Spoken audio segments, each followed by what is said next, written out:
Hello friends, this video on Cell, the Unit of Life, Part 25 is brought to you by examfear.com. No more fear from exam.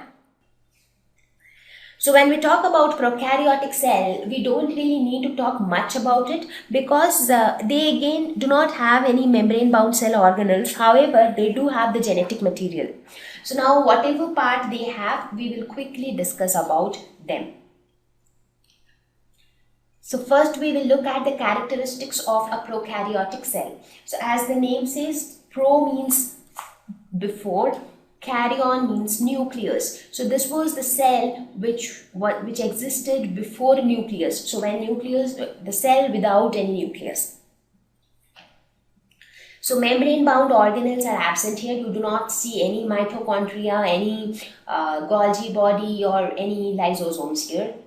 Cell compartmentalization is completely absent. So the cell is not divided into compartments. So it is something like everything is scattered inside the cytoplasm. The genetic material or the proteins, the enzymes, everything is just scattered here and there. Membrane bound nucleus is absent.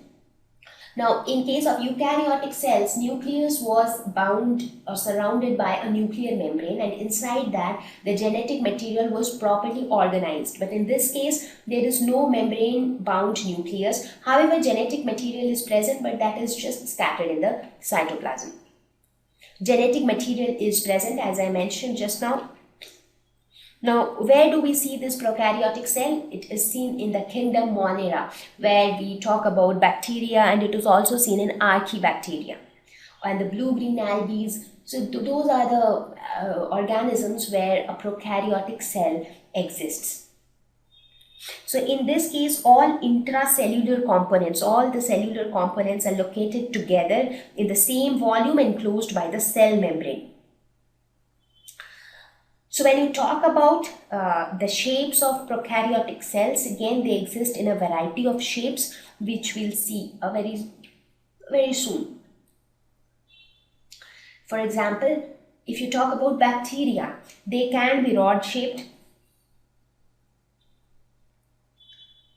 When you talk about the mycoplasmas or you talk about the blue-green algae, so not all of them have the same shape. So these kind of cells can exist in a variety of shapes and sizes.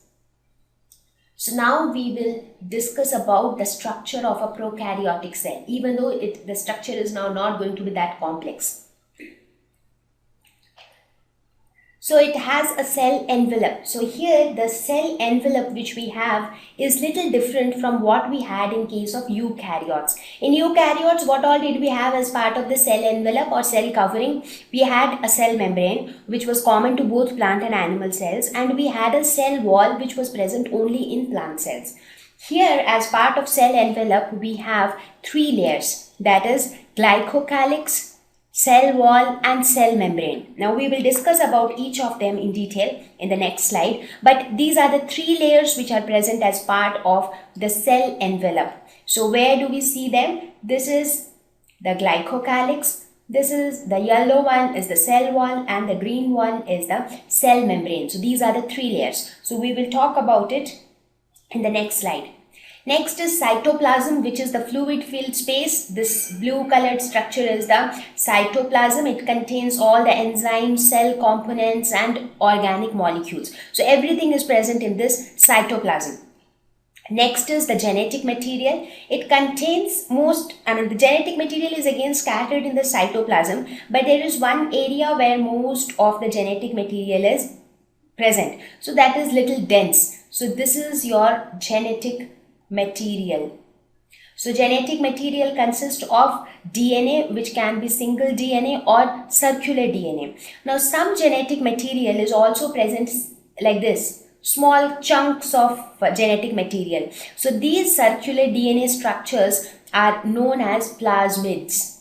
So these are called plasmids. So here you see there is no proper organization of the genetic material, but if you think of the eukaryotic cell, you had a proper membrane called nuclear membrane. Inside that you had the nucleus. Inside that you also had a specific region called nucleolus, where you had all the the chromatin thread. So everything was well organized. Here it is not like that. Some genetic material is here, some genetic material is like present in separate chunks, and these are called plasmids. Sometimes this dense area is also given a name of nucleoid. This is called nucleoid. This is not a cell organelle. Please remember, it is just that dense area is given this name. So these genes help in the process of reproduction. The process still remains the same. The genes will do the same thing. The cytoplasm will perform the same function. So I am not going into the detail of each of them now. Ribosomes are present, but they are 70S ribosomes.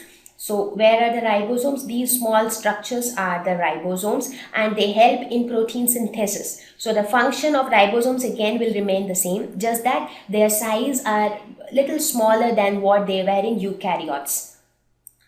Some inclusion bodies are also present, that is, some structures which are not membrane bound, but they store some reserve materials. So here you can see some structures like this. So they help in storing some materials. So for storage of food also you need some structures at least. So they are nothing but these inclusion bodies, like the fat bodies or something. There are also some thin hair-like structures on the cell surface which are called pili, and this pili help to attach to host bodies. For example, bacteria are one of the most common examples of prokaryotes. So bacteria often live inside the body of another organism. Like you see so many bacteria living inside the human intestine. So many bacteria live inside the body of a plant. So they need some structures to attach themselves to the host bodies. So pili are those structures. So you see here, these structures which are coming out from the cell membrane, they are the pili. They will help them to attach to another host body. So these are the structures inside a prokaryotic cell. So now I don't really need to explain cytoplasm, ribosomes, or the genetic material in detail, because you already know about all these. So we will only talk about the things which were not present in eukaryotic cell, but they are present now in prokaryotes. So we will first talk about the cell envelope, because this is quite different here. So the cell envelope, as I said, has 3 layers. The first layer is the glycocalyx, that is the outermost layer. This again varies. It is generally composed of carbohydrates. That is why the name is glycocalyx. So glyco is always related to glucose, carbohydrates. It is composed of carbohydrates. They can be a loose outer layer, or they can be a thick, tough and rigid layer as well. So in some organisms, they act as a loose, not delicate outermost layer. That there it is known as slime layer because of its slimy nature. Whereas in some other cells, they are very thick, tough and rigid, and there they are known as capsule. So these are the two names given to the two types of glycocalyx. The delicate one is slime layer and the tough one is capsule. They ensure protection against other organisms. Since bacteria are very small, minute organisms, they might be eaten up by some other organisms. So glycocalyx ensures protection against other organisms. Their composition varies in different prokaryotes. I mean, the composition of glycocalyx, even though is like mostly carbohydrates, but it varies from one cell to another. The next layer is the cell wall. Cell wall, again, we all know what is the cell wall made up of, what are the layers of cell wall. So I'll not get into those details. It provides structural support. It maintains the shape of the cell as it was in case of eukaryotes. And the third one is cell membrane, which is the semi-permeable membrane, or what we call as selectively permeable membrane. The structure and everything is similar to the eukaryotes. The only thing which is unique to prokaryotes is the presence of mesosomes. So here from the cell membranes, some different extensions or a different layer is formed, which is called mesosome. So it is formed by extension of the cell membrane. So this layer was not formed in case of eukaryotes. So this is something different which happens in case of a prokaryotic cell. So let us quickly see what is the function of mesosome. Since it is an additional layer which is formed there, what does it do? It helps in the formation of cell wall. It also helps in DNA replication. It also helps in processes like respiration and secretion, because here you do not have separate organelles for each of them, like the process of cellular respiration. In case of eukaryotes, it was handled by the mitochondria.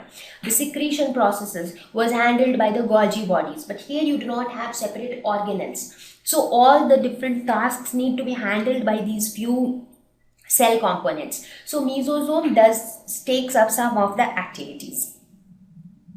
So this was all about the cell envelope. Now we will talk about the motility of prokaryotes. So can prokaryotes move or they are static?